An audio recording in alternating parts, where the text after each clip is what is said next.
Mel Tempest is known as a fitness business influencer, hands-on health club owner, ebook author, and presenter. Mel has known to be controversial, challenges the status quo, and lives outside the square. Her skill set is current on trend, savvy, and in demand. Her primary goal is to get more health club owners moving towards innovation, technology, and social media success. Her own success comes through tough and humble beginnings. Mel Tempest now presents to you the Gym Owners Podcast. More than just the business of fitness. Proudly supported by National Fitness Business Alliance. Well, good afternoon. It's Mel Tempest from the Gym Owners Biz Podcast, and I'm really excited to be back here chatting with Bobby. Now, Bobby is here for part 2. We had an amazing podcast a couple of weeks ago, and so today we're going to be talking about a couple of things. So how are you going, Bobby?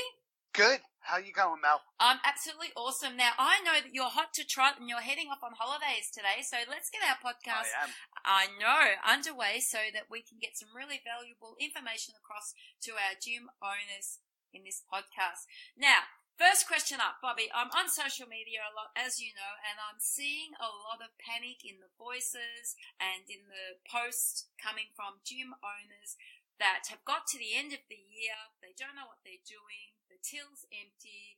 And they're just like, they're pointing the finger at everybody, you know. I'm a member of a group, and they're almost coming into the group and saying, guys, you aren't contributing enough information, you know. What are we supposed to be doing? What campaigns are people doing? You know, they need money in the door. They're panicking. 2018 is just, a week or so away. What's your message to these gym owners? Well, first of all, whenever we're in a tight spot, whenever we're panicking, one of two things happen. I mean, the very definition of panicking is when we underthink and we just go blank. The other side of a fear-based reaction is choking, where we overthink. And I think the big question is, what are you looking for in a response? Are you looking for someone to give you the magic solution? Like, I used this script, or you know what, I ran this campaign, and if you do this, this will save your business this month, and you'll hit budget. Or are the very questions that you're asking the source of the problem? Because look at it this way. If you were not a gym owner and you were a guest, a prospective member, you were somebody who had apprehension, you probably had some negative or at least some threatening past experiences. What are the things that would put you off, and what would you respond to?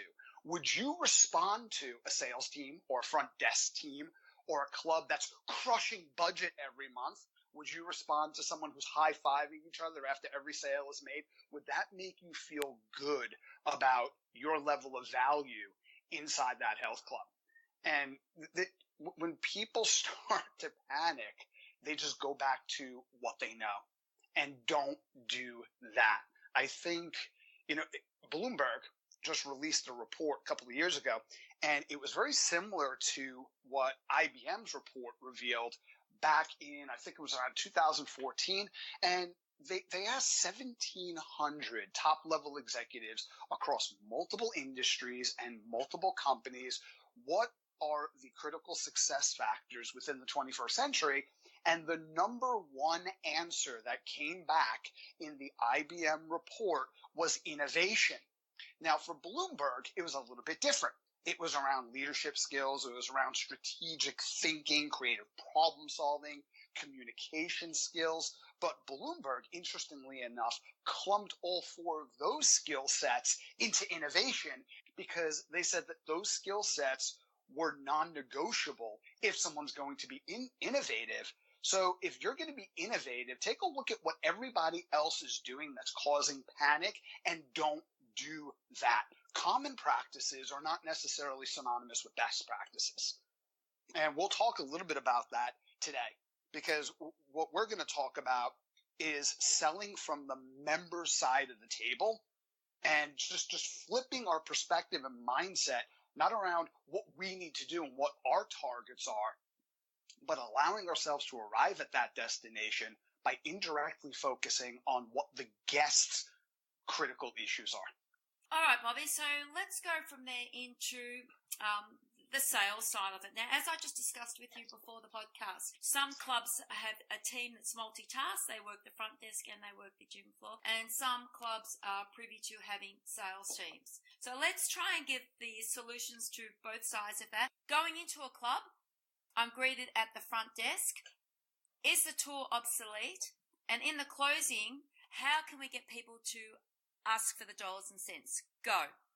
Okay, well, those are a lot of questions. Let's unpack the first one, what happens when the person walks into the facility. Now, I realize people listening to this, some people might have a sales team or a salesperson. For other people's situation, it is the person at the front desk, and that could have an advantage, believe it or not. And you got to think about what happened the first time you walked into a gym. That walk from the car through the front door could be the longest and scariest walk that individual has ever taken.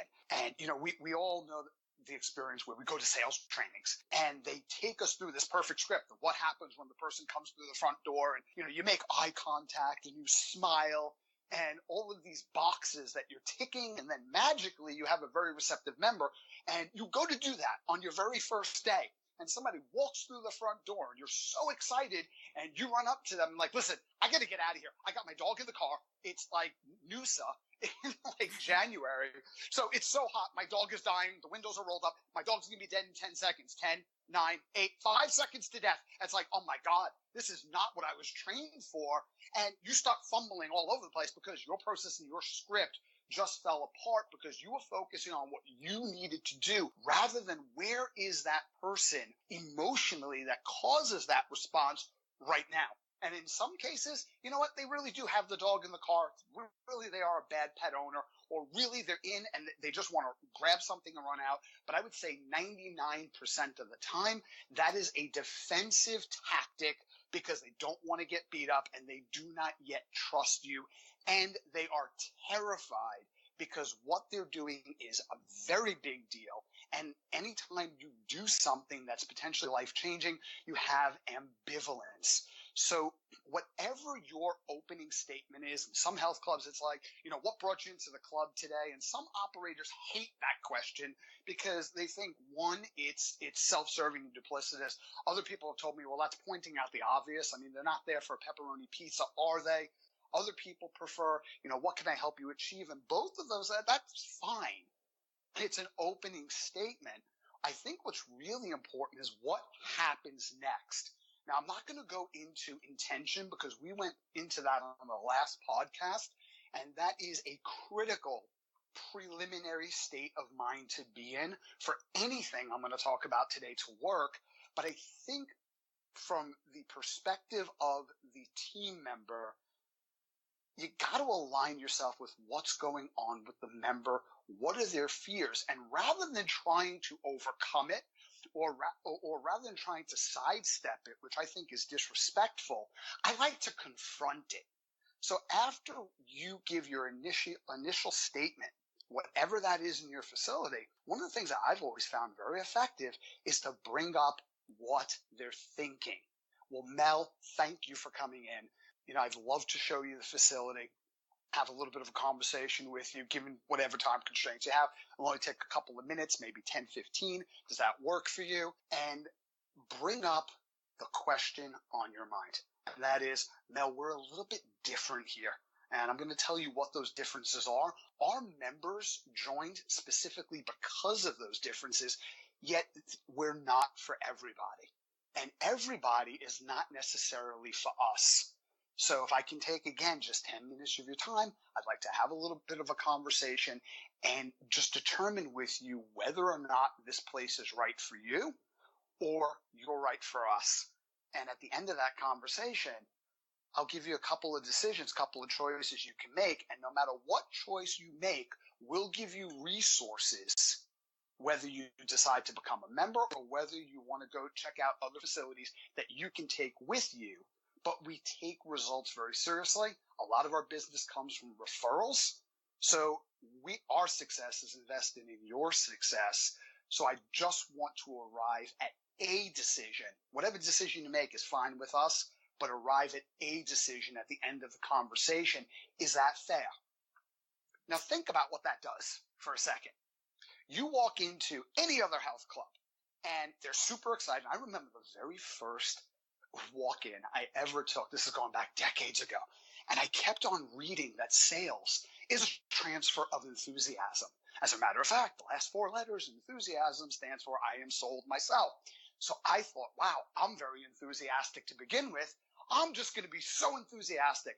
And I walk up to the member, and as I'm walking up to her, she puts her hand out, like stops me dead cold in the middle of the facility and says, get me someone else. You are way too full on for me.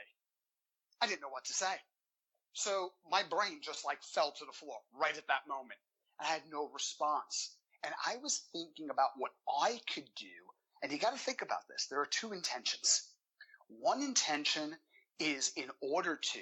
The other intention is in service of. And no matter how I spun that in my head, my intention at that moment with that member was in order to. I was being enthusiastic in order to connect with her and get her to be enthusiastic in order to. And you know where this goes. It's like somebody sits down, turns to the person at the bar next to them, hey, can I buy you a drink? Think about the intention. Is that in service of or in order to? And I think just to get back to the last podcast, anytime you're thinking in service of, you're on the right track because you're truly connecting. So whatever a reasonable fear is that comes up, address that, because they're expecting to be beat up, they're expecting to be persuaded, they're expecting to be hard sold, and you're stopping them and saying, no, you know what? I don't even know if you're right for us. We're a very distinct culture. Our members love us for that fact, but not everyone does, and that's okay. So whatever you decide, we're going to give you tools and resources where you're going to be better off leaving here no matter what you decide to do. But let's just have a conversation and we'll arrive at a decision.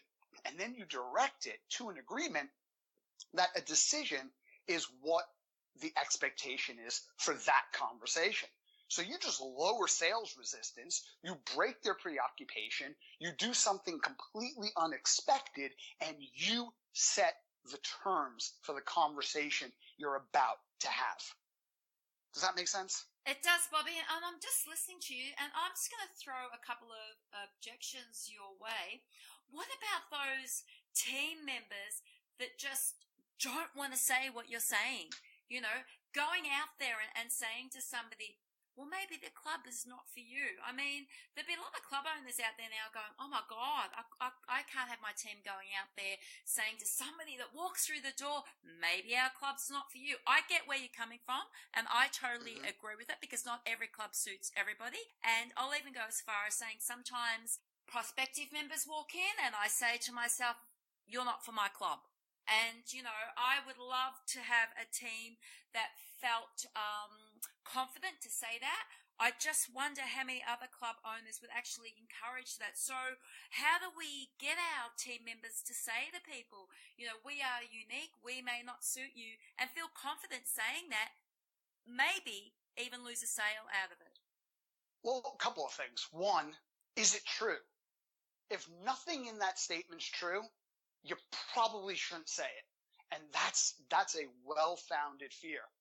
And then but then you got to ask yourself, if that statement isn't true, that you are distinctly different within your marketplace, that you truly are there with the intention of leading that person to a decision, you got to ask yourself the question, would you buy a membership from you? Would you walk into a used car lot and have somebody approach you and have no interest in who you are, what you're struggling with, what negative experiences you've had purchasing a car in the past, what you need the car for, what your sense of identity is, how that car fits in to who you are, what your needs are, the emotional state you want to be in, and they're sensitive to the fact that you are there for a reason, but you're just going to have a no-pressure conversation where you're the center focus, not selling the car and not the dealership. Would you be more motivated to buy a vehicle from someone who's duplicitous and is committed to nothing but their own needs, or would you rather be with someone who is more inquisitive, who is more professional and empathetic in the way that they craft the buying experience so you can have what you truly want in a way that's most valuable to what it is your goals, needs, and financial abilities dictate. Who would you rather buy from? And if you're not showing up as that, why would you expect anyone to buy anything from you at all?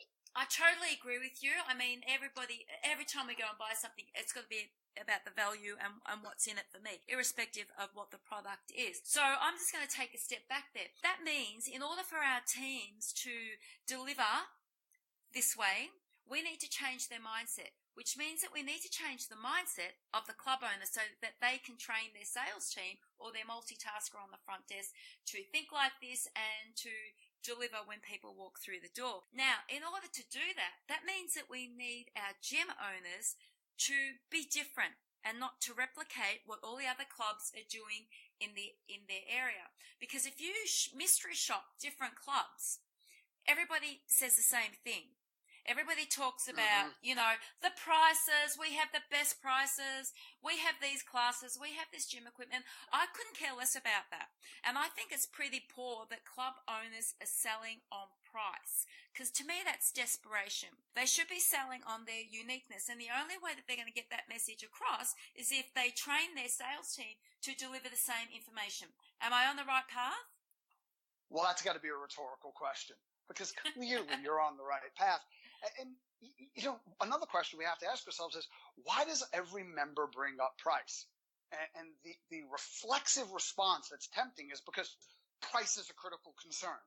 And you got to be fair. There's a certain percentage of the population that even though they walked into your facility, depending on where they are within the change process, they might be just asking questions, and price might be not an objection, but an actual condition.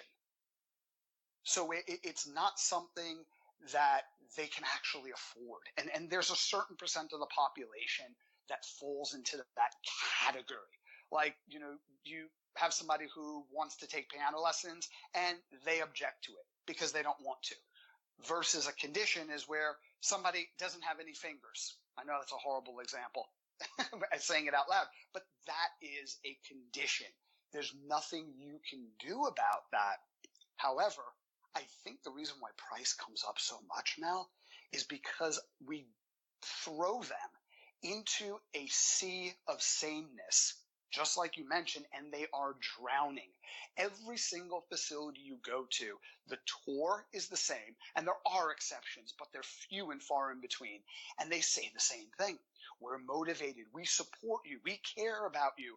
Our trainers are certified. No shit. I mean, do you ever walk into a facility and say, look, I got to be honest with you, Mel, we're really hoping you join, but we don't want you to come back because then we could fill the club with as many members as possible, just as long as they're not active members. And our trainers, these guys are idiots. We don't even know where we hired them from. And I don't really think any of them are certified. So of course you're going to say that. That's pointing out the obvious. But saying something and demonstrating something are two different things. Demonstration beats conversation every single time. And demonstration starts with every facet and nuance of the experience from the time they walk into your facility, what happens at the front desk, what happens through the sales process, and every single point of contact within the life cycle of that customer. So, Bobby, let me ask you this. Have we, as the club owner, have we conditioned our own members on conditioning themselves so that it is all about price? Well, if everything's the same, then what else are you going to talk about? If you push people into a position where the price is the only differentiating factor, it's going to come up constantly. And they're going to go for the lowest price. Like, there's a couple of health clubs in my area. Of course, price is a concern for me because to me, they all seem exactly the same. So obviously, I don't want to pay more for something that's the same, but show me something that's a little bit distinct and price is no longer an issue. Think about it this way. People can't afford $40, $50, $60. Well, how many of those people go out to see a film every single week, have a date night with their partner? So you do that. That's $15 per ticket. Now, if you want to grab a drink after, that's in excess of your monthly membership dues every single week. So why would somebody go out and frivolously, and I don't mean frivolously as that's not important. Date nights are really important. It's not a value judgment. But frivolously in this context means without even thinking about it, they spend in an excess of their monthly membership dues weekly because they enjoy that experience and they know exactly what it is they're getting. So people are not sensitive to high price. They are sensitive to low value. All right, so what we need to do is we need to educate these club owners, whether they're independent or they're franchises, if they need to be unique, they need to be different, and therefore they're going to stand out in their community. We then need to train our sales teams or our multitask people behind the desk to sell our product and to create a selling procedure where we're pointing out the things that make us different within our community. Now let's go to the next stage. I come through the club and I've got 3 or 4 unique selling points in my club. Do you recommend that the person doing the tour points these out? Or do they just stay in one spot and speak to them? Because I've done a few mystery tours, and I've been taken around the club and shown stuff that I haven't even been asked about. I've just been stood at the front desk like I'm ordering fish and chips at the takeaway shop, and I haven't gone past the front desk. So, tell me, what is the ideal situation for somebody to do a tour? Well, I don't think there's an ideal situation, but there are non-ideal situations. And I think the first thing you're talking about, Mel, you're speaking to transference and relevance. How does this transfer to what I want to achieve, and how relevant is this, not only to my goals, but to me as an individual? So, Mel, do you like swimming? No, I hate swimming. I had a horrible accident when I was a kid. Never go near water. Great, let me show you the pool. Yeah, that's probably not going to be a really great tour for the person. Or, like you talked about, I'm standing around like I just walked into a chippy and there's nobody there who can be asked. And that happens so often. The other day, it happened to me at this place. I eat lunch at this place constantly. And I was waiting around for an excess of 5 minutes. And finally, the guy who was preparing the food, I looked at him. I said, well, is this a bad time? Should I come back later? And the guy looked at me and said, well, yeah. I was like, are you serious? He couldn't even go to the back and say, we've got like an actual customer in the front. And that company is probably going to take a look at hard data and say, wow, you know what? Maybe people are price sensitive. Maybe we need to run a lunch special, give away a free soup. Meanwhile, they're missing the experiential nuances that are really costing them business. I have a friend of mine who is the head of training for a major health club chain, and he joined a gym that he doesn't work for reasons I think we can all relate to. And when he walked in, he was just standing around. Nobody would help him. And people were sitting there at their desk, and they weren't with another member. They weren't with a guest, and nobody could be asked to take the time. And he's sitting there saying, wow, you know what? We never talk about this at meetings, but how many times does that happen to someone? And by the time you finally get someone to take you on the sales process, you already don't feel welcome.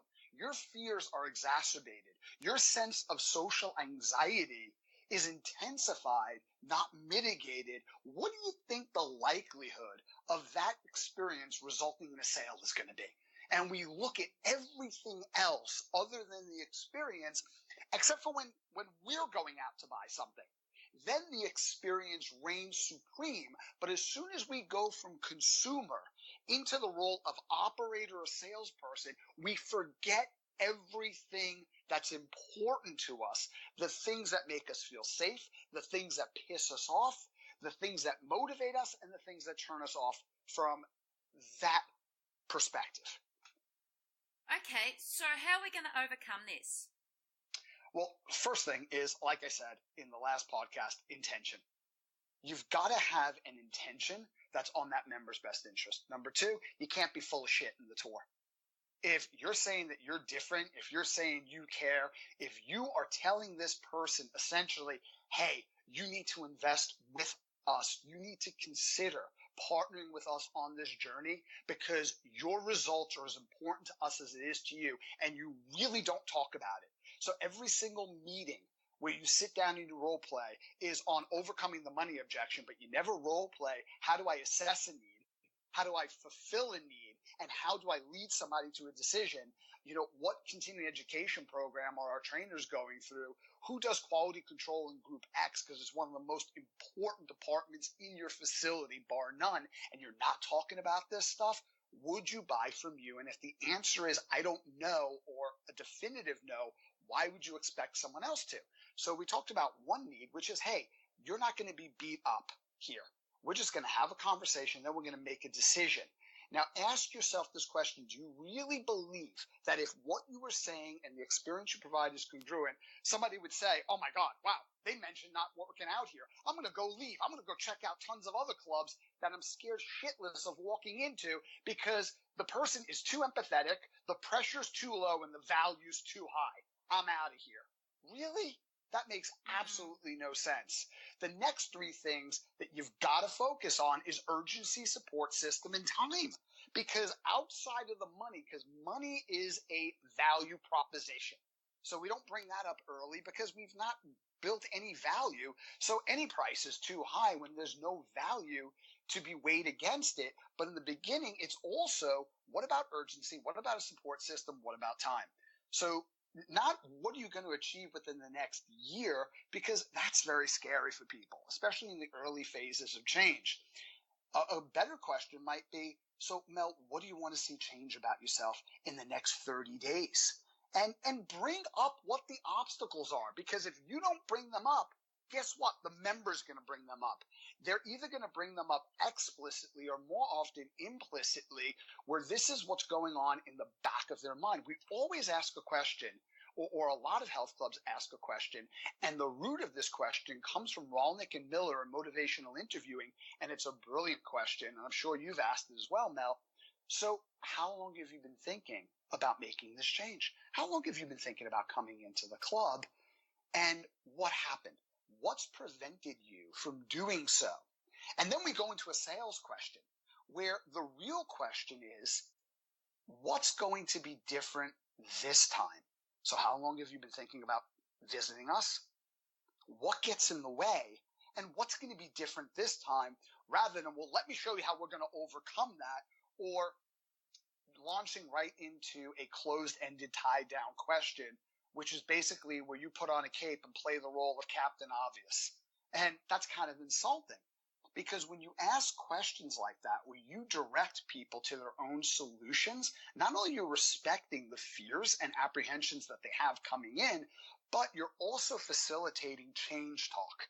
Now, I think some of the problems we get into within any sales process and within a tour is we don't really understand the different types of conversations that arise, because we're so focused on what we need to have occur that we're not engaged and present enough to be focused on what's actually happening with the guest. So there's three types of talk, right?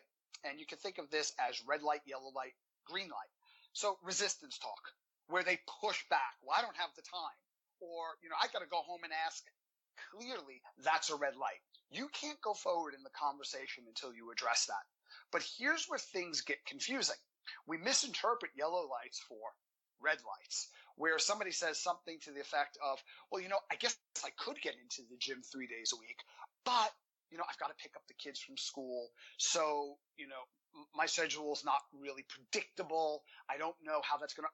So they throw out a comment that you interpret, hey, they're ready. But then the second they throw out a comment about what they need to do, there's an excuse or there's a constraint, a real constraint that they bring up about why they can't move forward. And very often we jump into selling at that point, where what we should be jumping into is solving, because they're not ready yet. Because change talk occurs when somebody brings up a need, and inside their own conversation is a solution for that specific problem. That's an indicator that they're ready to move ahead. So urgency, a support system, positive accountability is another critical fear that we have to confront. So in other words, who in your life is most supportive of your goals? And how would you most like them to actively support you moving forward? Have they done that in the past? and who else or what other support do you feel you need if this decision is going to be right for you? Now, in that conversation, I totally addressed and I preemptively confronted, I have to go home and ask my whatever, spouse, the butcher, the baker, the candlestick maker, before it ever even came up. And how many times did I mention the club? Did I talk about what type of equipment we have? Did I talk about the cardio deck? Did I talk about Group X? The only thing I talked about was the guest and relevance. That's it. So, and the other one, of course, is time. You know, how many times a week do you plan on working out? And, you know, this is where we set an expectation, but then put the commitment on them. So in the first 30 days, this is arguably now the most critical. Yeah. Because this is when your body's most adaptable to training. And even more important than the adaptation to training, it's where you form critical habits that serve you long term. So think of it this way. What you do daily determines who you become permanently. And it's important to get the most out of each workout. How many days a week do you see yourself exercising? Let them answer. And then talk about commitments outside the gym. So the days you don't come into the gym, what are some of the ways that you can add physical activity to make it habitual? And a lot of people don't want to talk about what people are doing outside of the gym because they think somehow it'll deter people from joining a gym. Just the opposite. The more confident this person is, if at any point in the tour they say to themselves, I think I can do this, you are winning.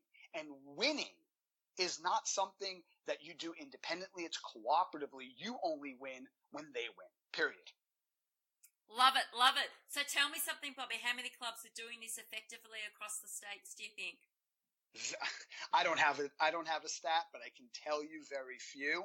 Yeah. Yet I know specifically a few dozen who are, and what they tell me is that the results, since that they've been working on a more customer-centered, coaching-based sales process, the results they have gotten have been extraordinary. They've moved the needle 10, upwards of 20% in their closing ratios because they don't tour the same, they don't greet the same, and they do not close the same. I'll give you a really brief example from the training side.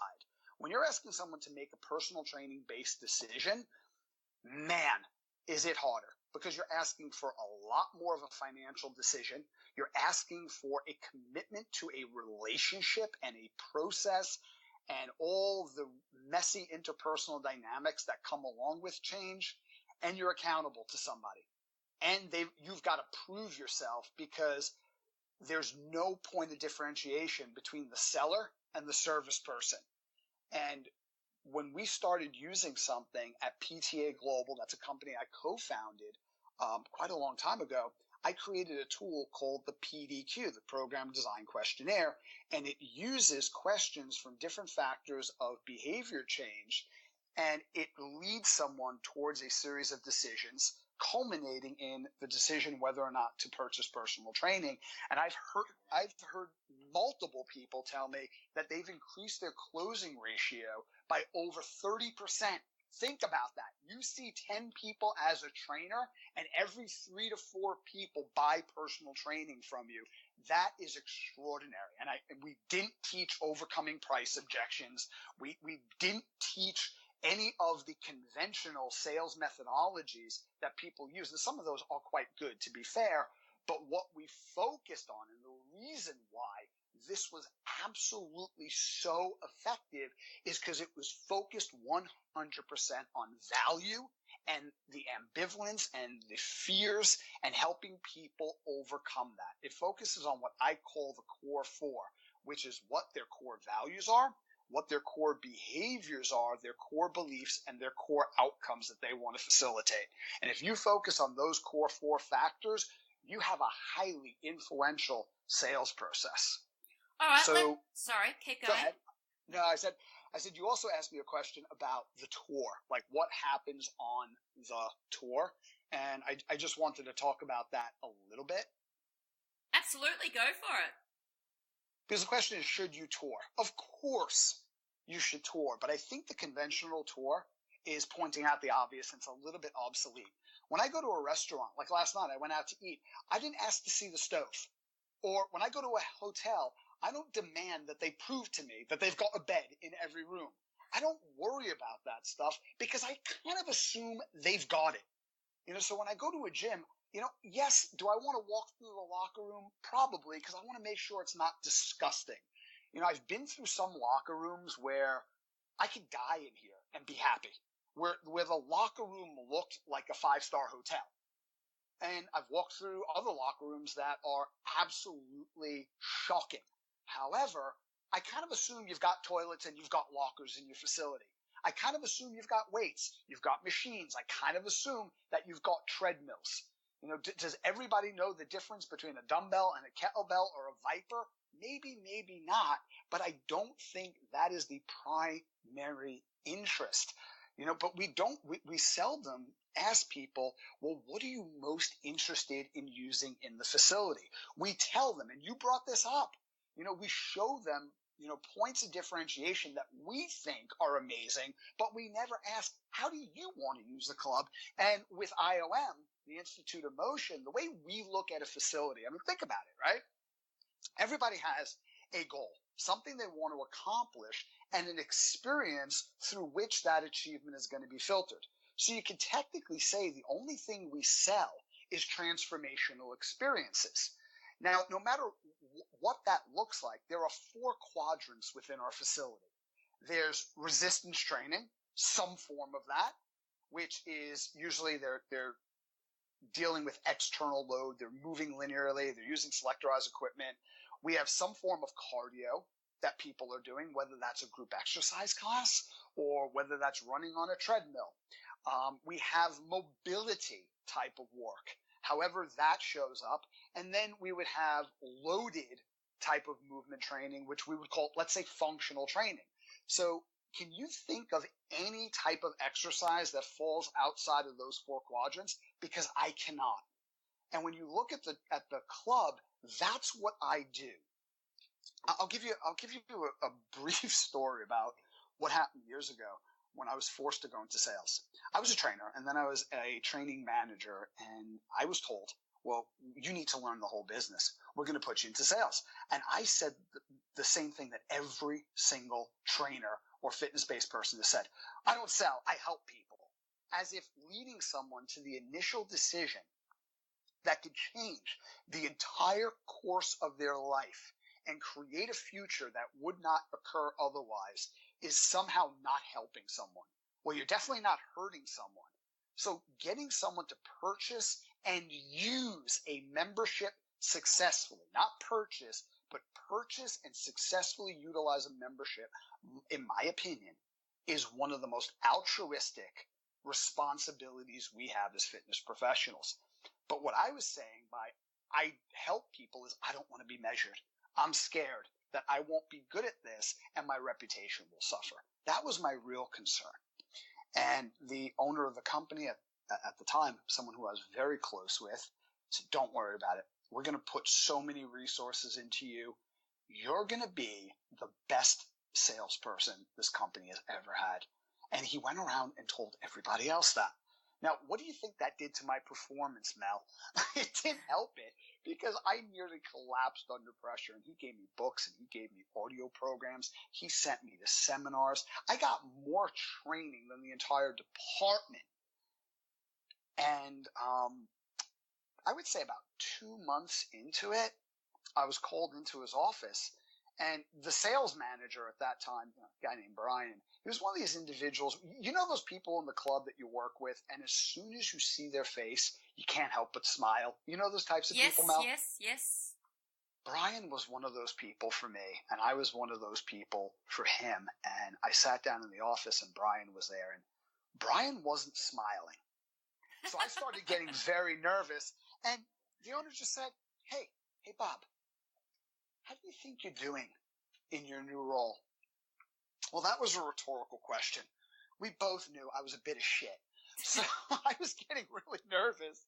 And he said, what do you think your closing ratio is? And I knew what it was. So I responded with, I don't know, bad. And he said, well, no, it's not bad at all. It's probably a little bit worse than that. And my closing ratio was about 10% now. 10%. I mean, that's so bad that if somebody walked into the gym and I did not take them on a tour, and I just said, hey, Mel, have a look around. I don't really care what you decide, but yes or no, just come back, tell me what you think. I probably would have closed more people with that sales process than basically doing what I was doing. And he says to me, we can't afford to keep you in this position, and we can't put you back in management because your position's already been filled. You've got to go back to being a trainer. And this was one of the first times where I thought, wow, I might be good doing something or have an interest in the arts, because I gave an Academy Award-winning performance. I tried my best to look really disappointed. I was so excited that I was out of sales. Absolutely so excited. But then something happened. I knew how to tour now, and I didn't really need to make a sale. If somebody purchased the membership or didn't, couldn't care less. If somebody decided not to buy a membership, nobody would know. Nobody expected me to sell a membership or not sell a membership. And my reputation wasn't at stake. And I had no vested consequences either way. But I was someone who got into fitness because I grew up physically deformed. I had such a severe facial deformity that I scared people.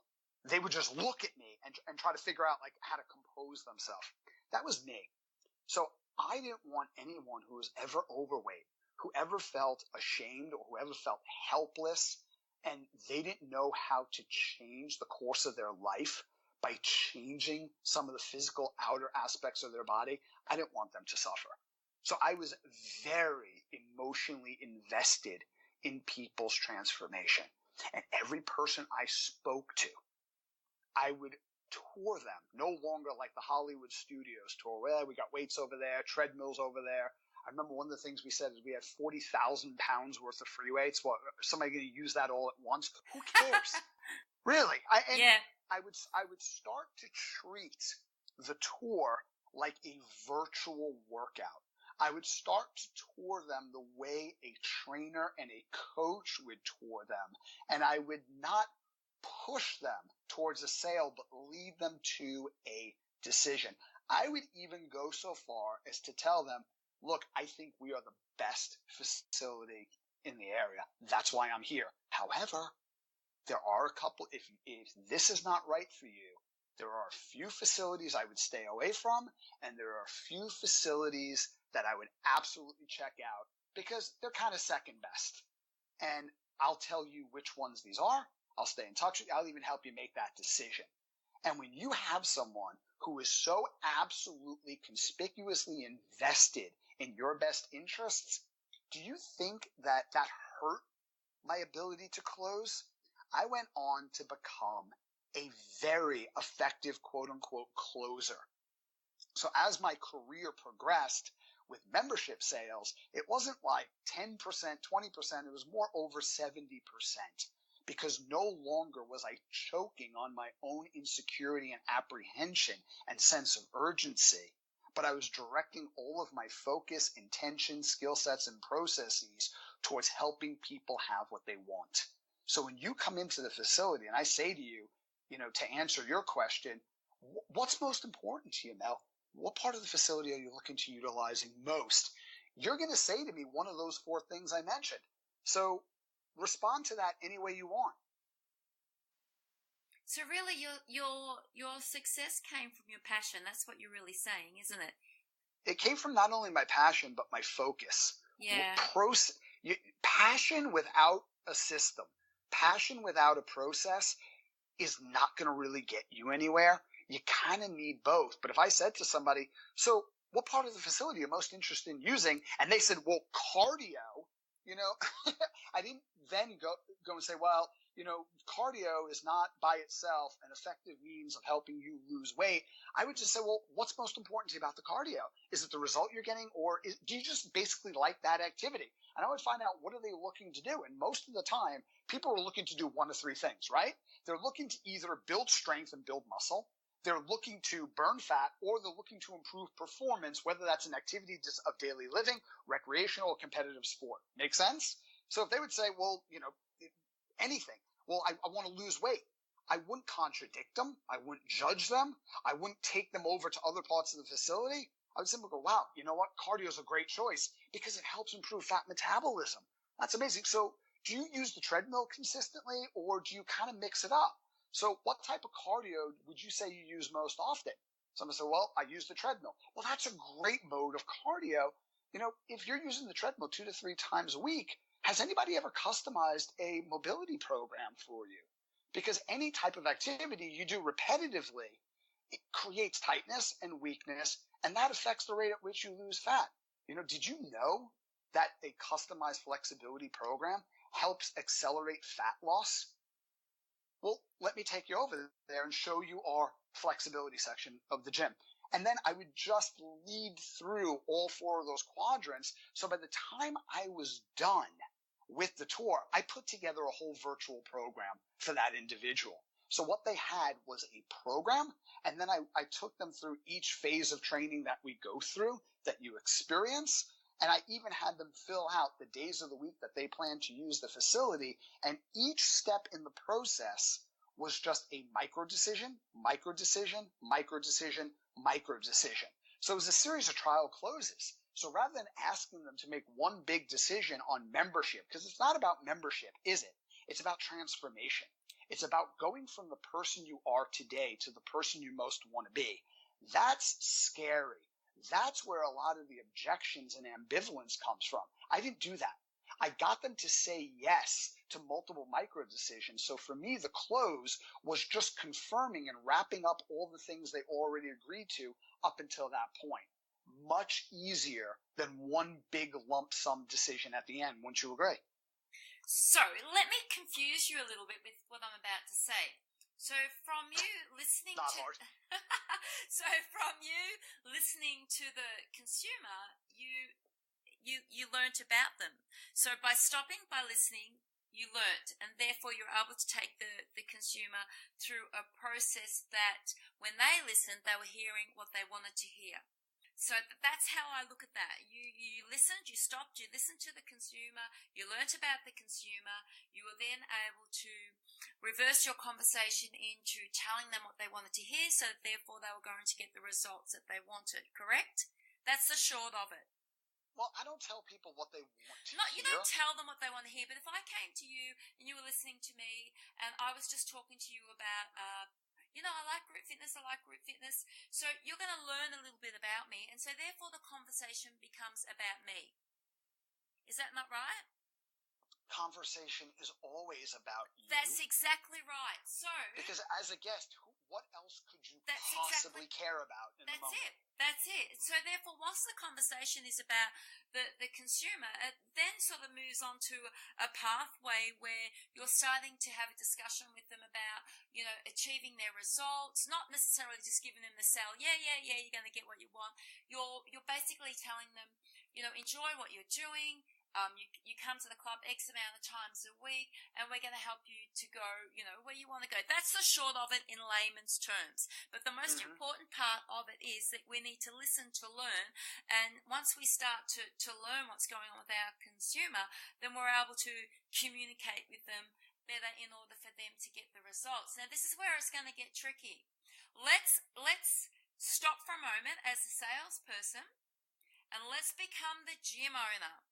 If the gym owner stops for a moment and listens to what the experts in the industry are telling them, which is be unique, be different, don't replicate others, and they learn a little bit more about themselves and their business, do you think that they would be able to follow these tools that you're giving us today in their club a little bit better? Well, if they want to. And that's the key. if they want to. I completely understand someone operating from fear of loss. We are more sensitive, not just as members and exercisers, but gym owners as well. We're more sensitive to loss than we are to gain. And what you gotta understand is the things that need to be changed, because we're in an environment where it's distinction versus extinction. And while that's scary, nobody is asking anyone to change every aspect of how they operate. You're not changing the layout of your entire facility. What you're changing is a focus between what you do and what that other individual most wants and needs. And not just saying that and building that into a linearly directed monologue, but you're training people to have a real conversation. Now, here's something that came up now I can't mention any of these companies I talk about, but it was one of these off-site meetings, and it was for I'll just say a major company. Everybody knows who this player is. And somebody was observing a membership consultant taking a guest through the facility. And at this point in time, you had a script, and you said that script word for word, no matter what. And the guest got very upset, not at the script, got very frustrated with the fact that she felt she was trying everything and nothing was working for her. She had a level of connection and safety and therefore vulnerability with this salesperson, and she started to tear up. And at that point, the salesperson stopped the tour, sat down, like those plyo boxes? Yeah. There were two of them. They were stacked. She took one off of the top, gave it to the member, sat down on the guest, and sat down on the other one, and had a human-to-human conversation. Not a salesperson to a prospect, a human being to another human being, and shared her experiences with that person, and empathized and connected with and related to. Now, she totally went off script. She violated the process that she was trained in, and the person went ahead and bought a membership. And there was someone who was very high up in the company who was touring the facility, and the salesperson knew who this guy was, and she was a little bit nervous that she had gotten into trouble. What she had done was showed this person like what vulnerability does and put questions in his mind about the scripts that they were being told to follow because they would choke. I believe in structure. I believe in systems. I have a system and a process for everything. It's directed, however, not scripted. So that's the type of change and shift we're asking people to make. Identify not what you have, but what that person wants. Is it scary?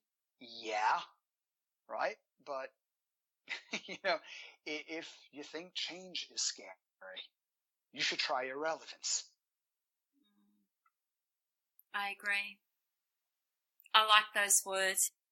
I really, really do. I'm stuck for words at the moment because I just think it's so important when we're meeting with new people in our club. It is to have a human conversation with them. I really feel deep down inside that it's really insulting to follow a script. And I think direction is good. I like how you say, have direction. But I think more and more people just need to humanize themselves and remember that at the end of the day, we are all humans and we should be treating each other the same and not as a commodity, a dollar sign.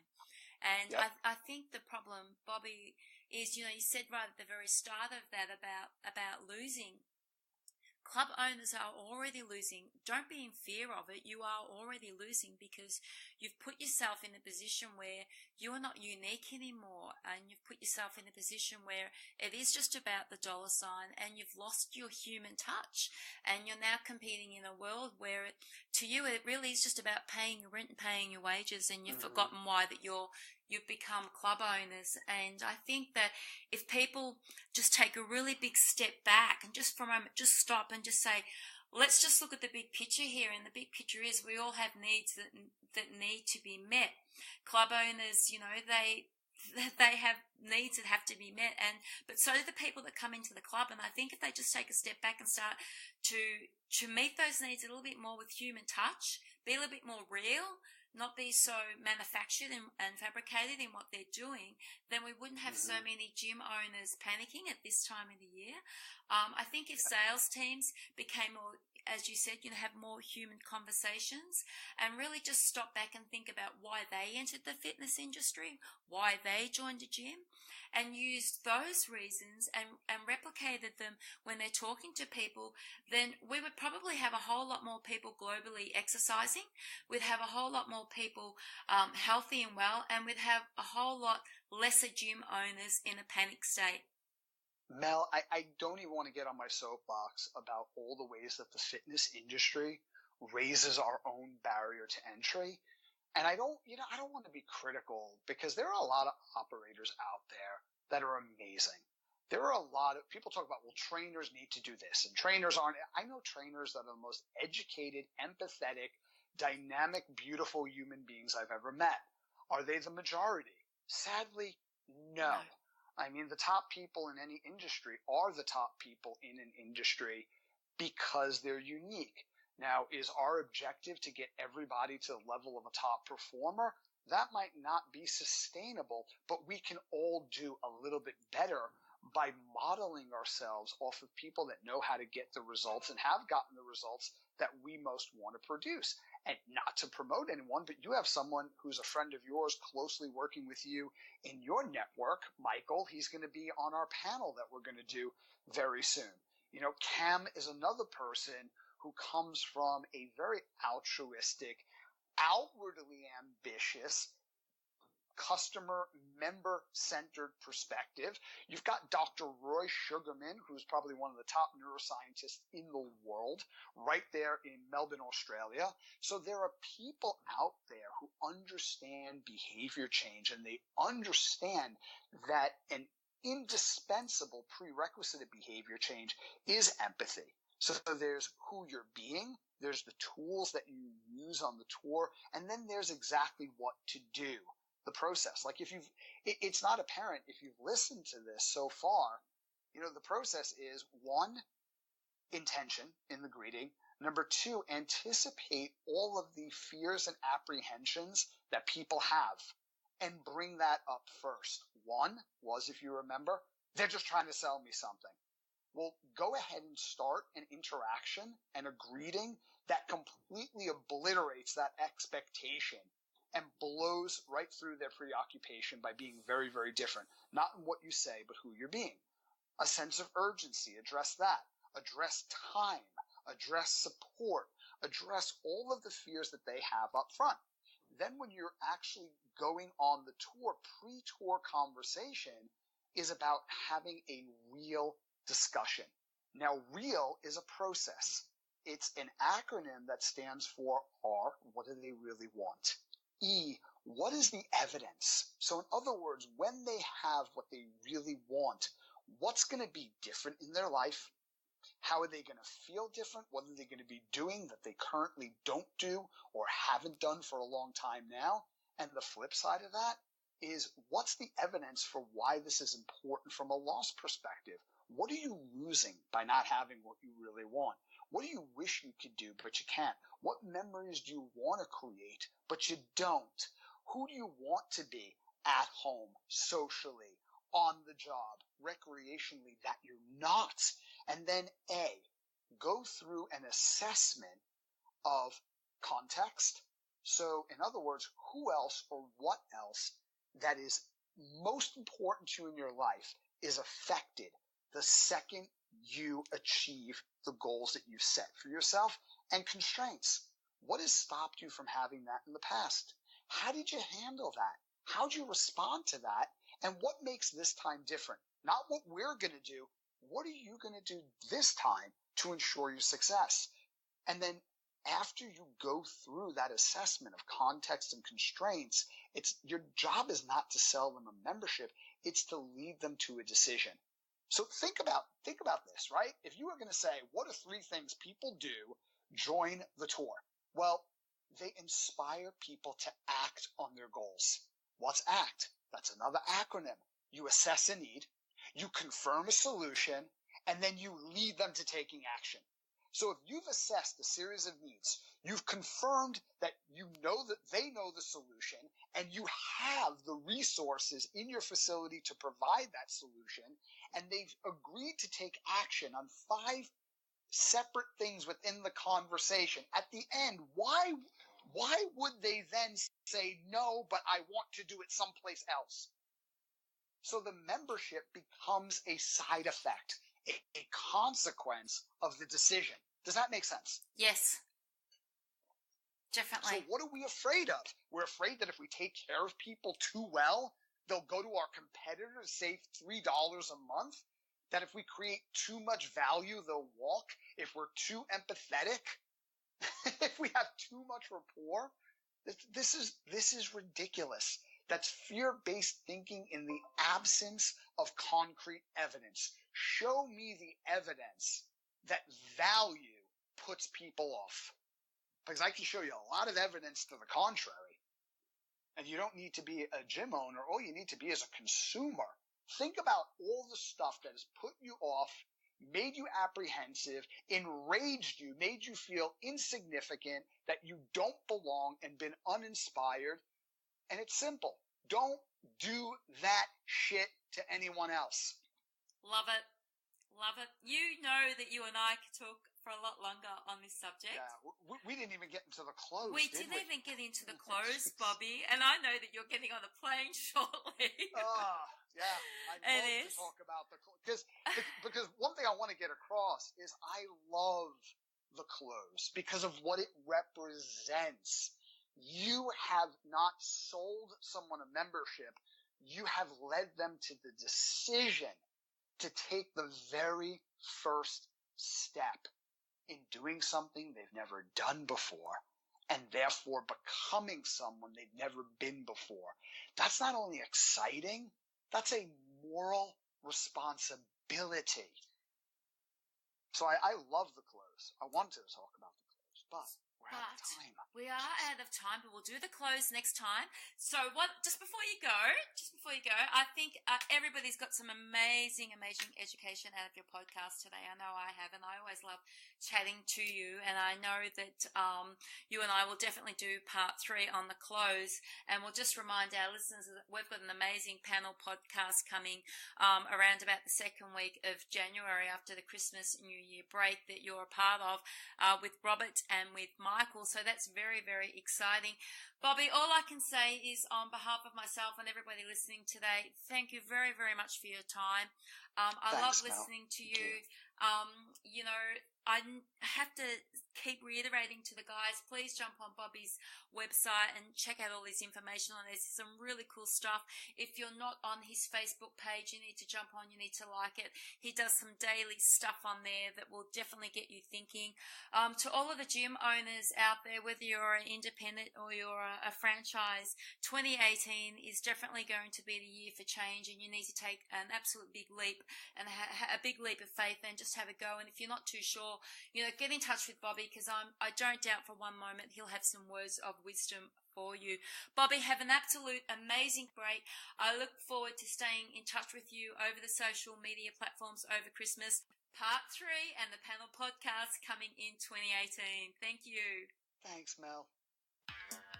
Thank you for joining the Gym Owners Podcast, sponsored and supported by National Fitness Business Alliance and Gym Click Media. Find Mel Tempest on Facebook, Instagram, and LinkedIn. Join us next time for the Gym Owners Podcast.